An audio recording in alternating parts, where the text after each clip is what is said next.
there's something that you want more than anything else in this world. Yeah, it's pretty good.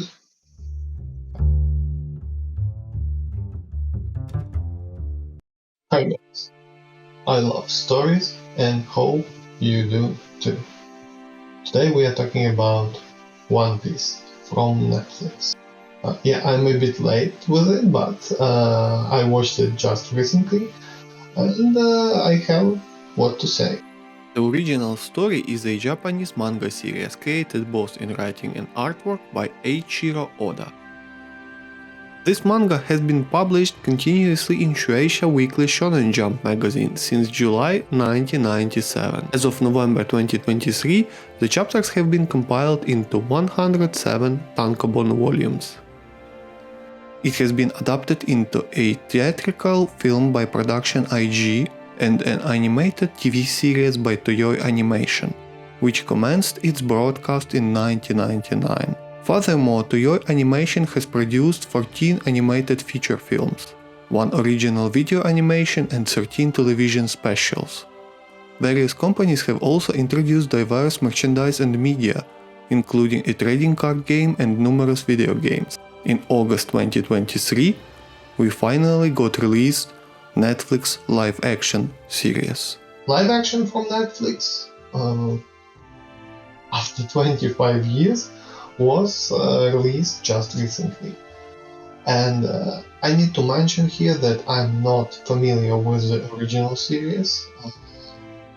Even if I like anime a lot, watched a lot of titles, One Piece for me was something distinct because same as Naruto, just when I've seen the list episodes, it was like a few years ago, it was already more than 1000.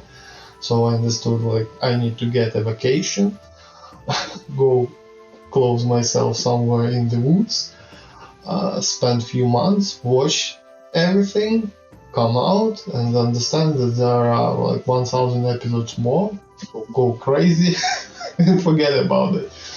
But when I heard about live action Netflix series on this title, I was also a little bit skeptical and didn't plan to watch it because, like, you know, I had some bad experiences with Bleach, with Tokyo Ghoul live action, which were like, well, even anime from Tokyo Ghoul, to be honest, is comparing to manga, of course, because I was one of those people who were checking raw images from the release, like hour to hour. But yeah, sorry guys who love anime, but Tokyo Ghoul, at least in particular, is much better in manga version. And anime, it's... So, let's get back to One Piece. So, as usually, let's start from the story itself, which I usually divide in 3 parts.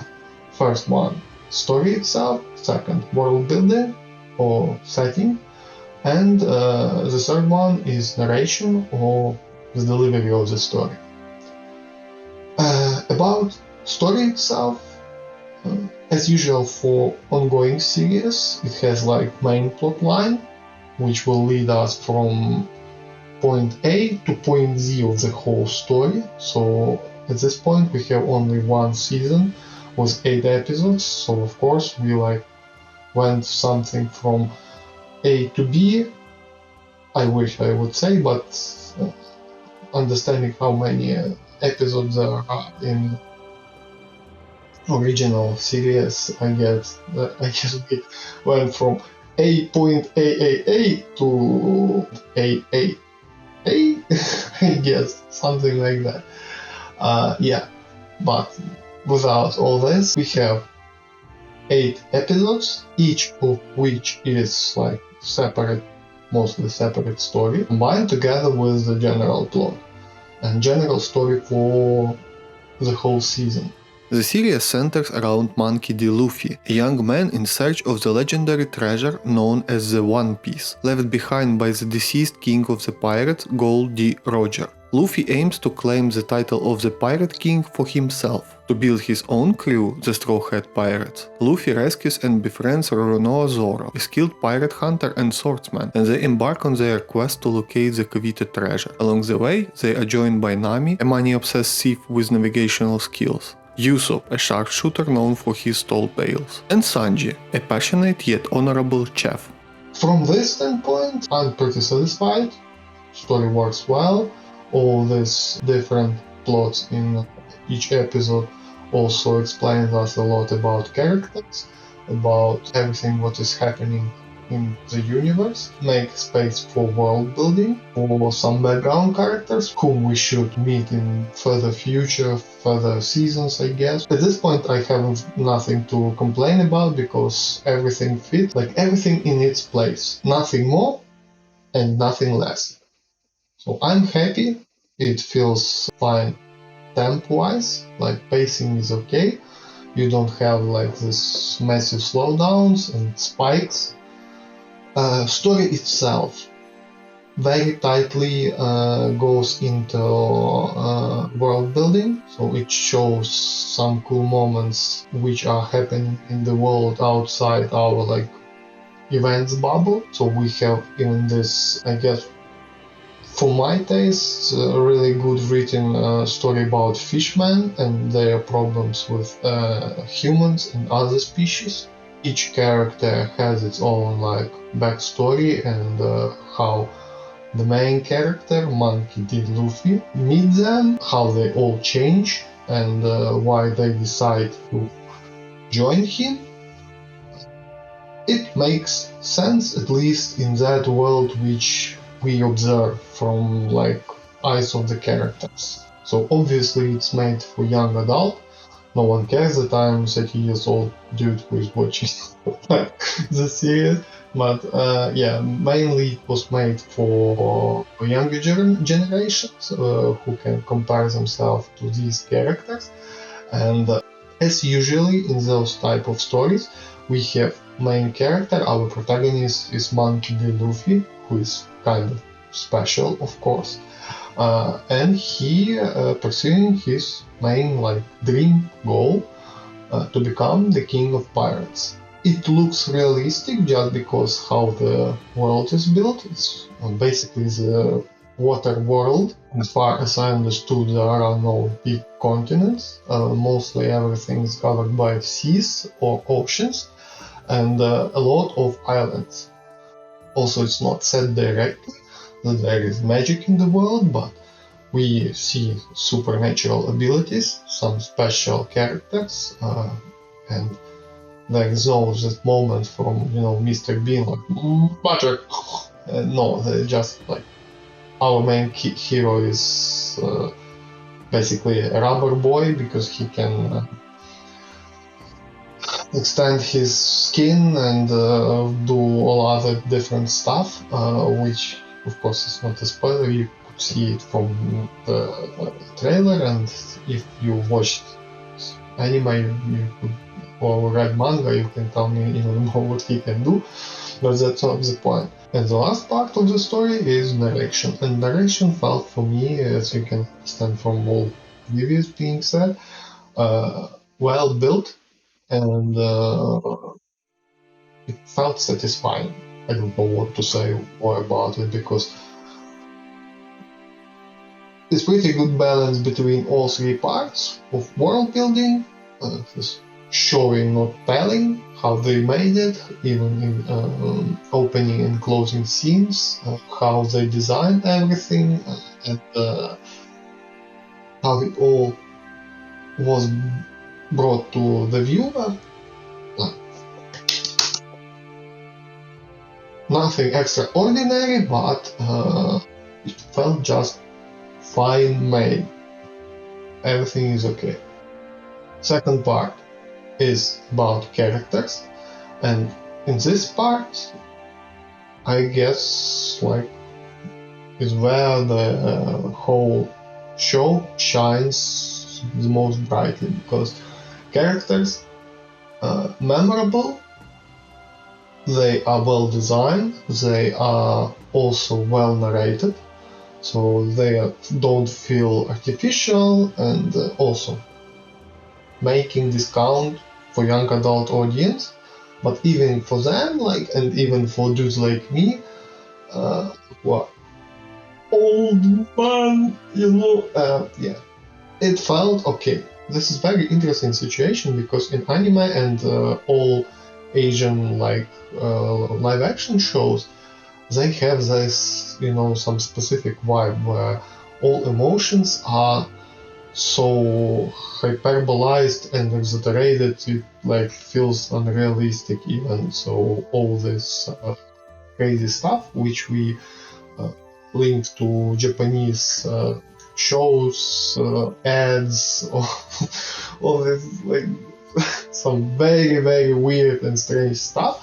It's like a cultural meme from their standpoint because they want to make it as memorable and as engaging as possible. And if you understand what I'm talking about, you also can relate to yourself, because there's always some the stupidest, the weirdest thing in ads or on the internet which you watched one time and you can never ever forget about for years.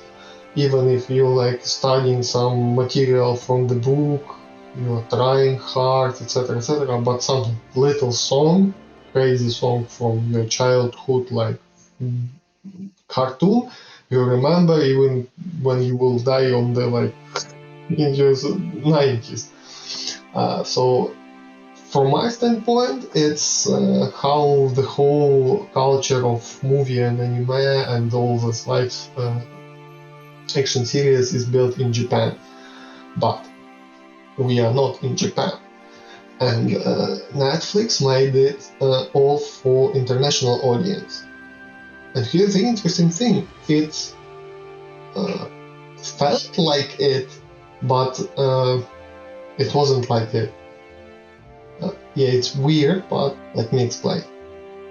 While watching, I genuinely had the feeling I'm watching anime with all this exaggerated stuff, but on the screen, what was happening? Yeah, of course, it was unusual for live action because of the stylistics which they choose.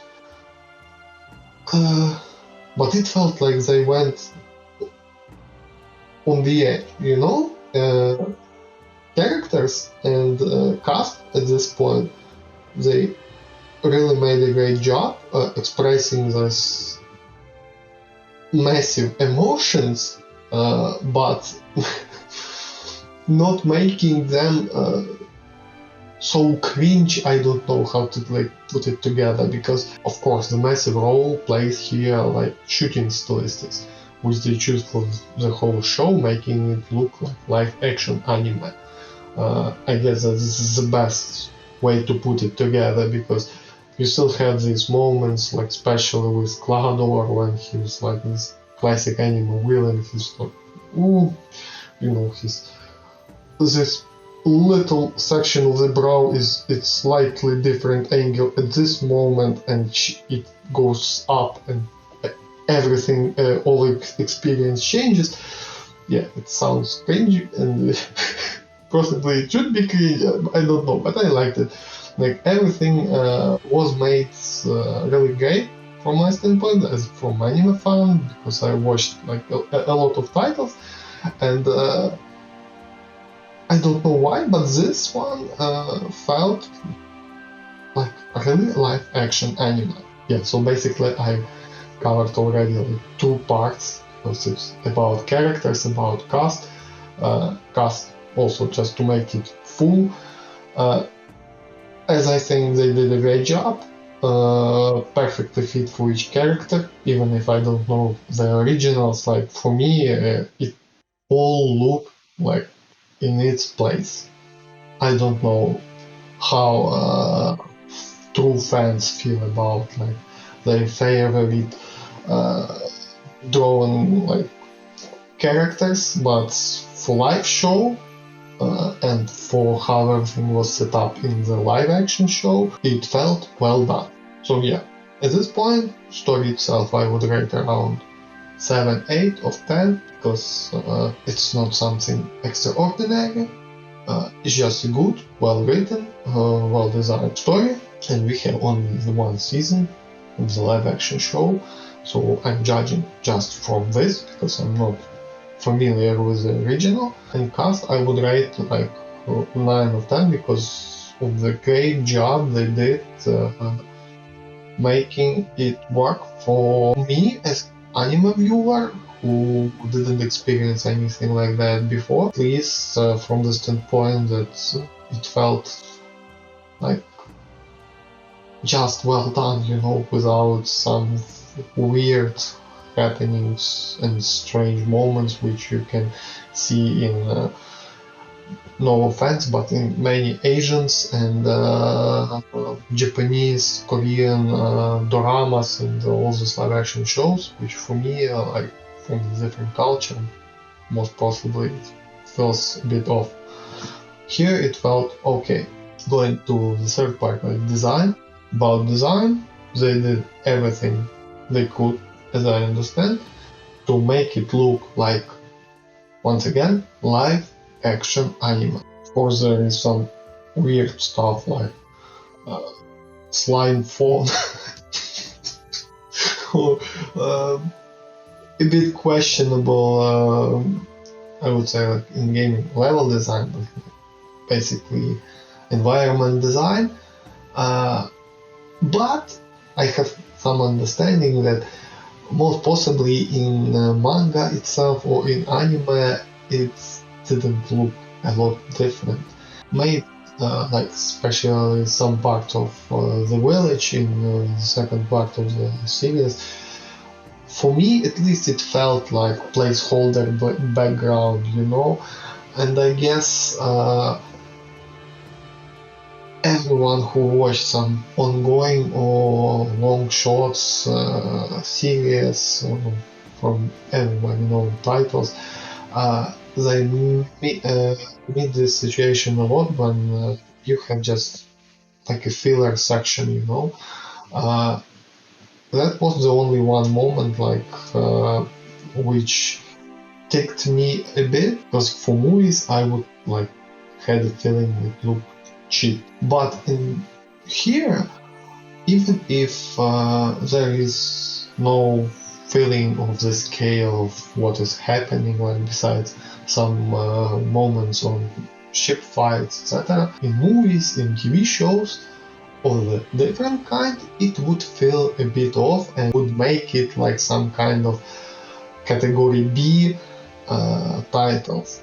But because of how it was put together in this case, and of that, because of that feeling of anime-ish stylistics and montage itself, it didn't bother me at all. Like, yeah, it looks kind of fillerish, kind of cheap, but because of stylistics, because of the setting, which already has a lot of weird stuff inside of it, it didn't evoke inside of me any like existential questions about how these scenes were transitioned between each other. No, I watched it like basically like anime show, so we need to give a loud applause to directors, to everyone from the team who made it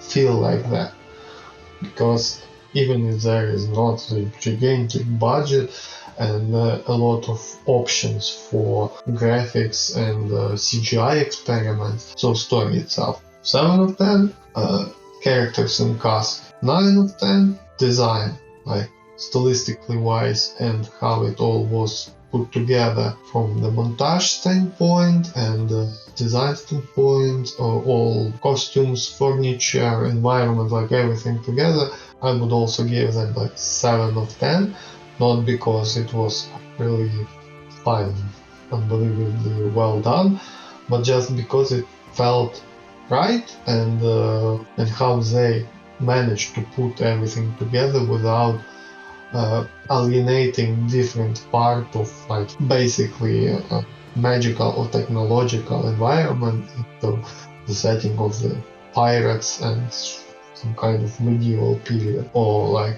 18th century.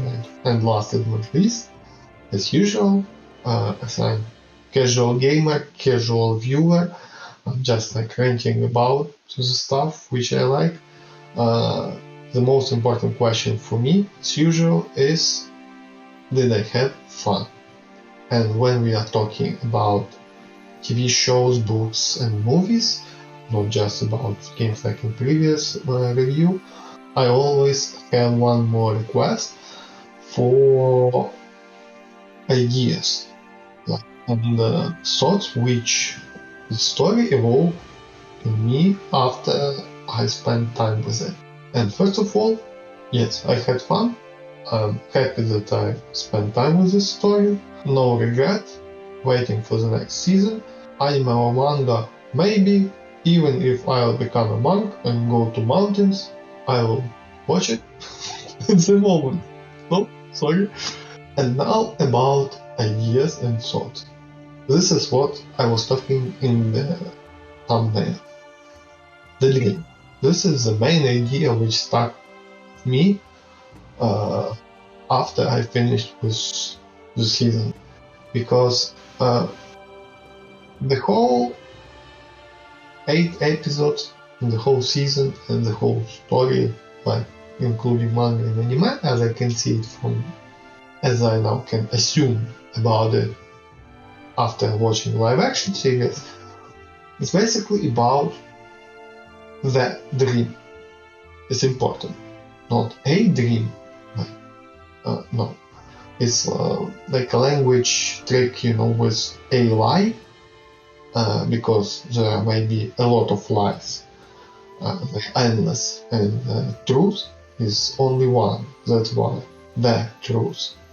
The same situation here with the dream, because we have a lot of goals, a lot of desires, a lot of things going on in our lives, but every and each one of us has the dream. Even if you don't recognize it at some point, even if we don't know about it yet or forgot about it, it doesn't matter. Everyone has the dream. And what is so enjoyable about this show, that it reminded me about my own dream and gave me some time to reflect on it. And it makes everything even more entertaining, because you understand at some point that as main character, this sparky one persona who 100% know who he is, and nothing, like bulletproof guy, nothing can change it.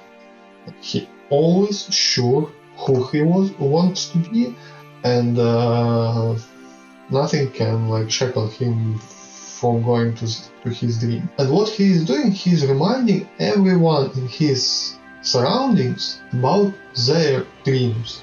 So there are basically few levels, like layers. Main character was his dream, he's 100% sure nothing can shake it. He reminds everyone in his surroundings about their dreams, their dreams. They basically wake up, join him, and go to pursue their dreams too. And on the third layer, there is a viewer, the viewer, with his or her own dreams, inspired to be awakened by previous two layers.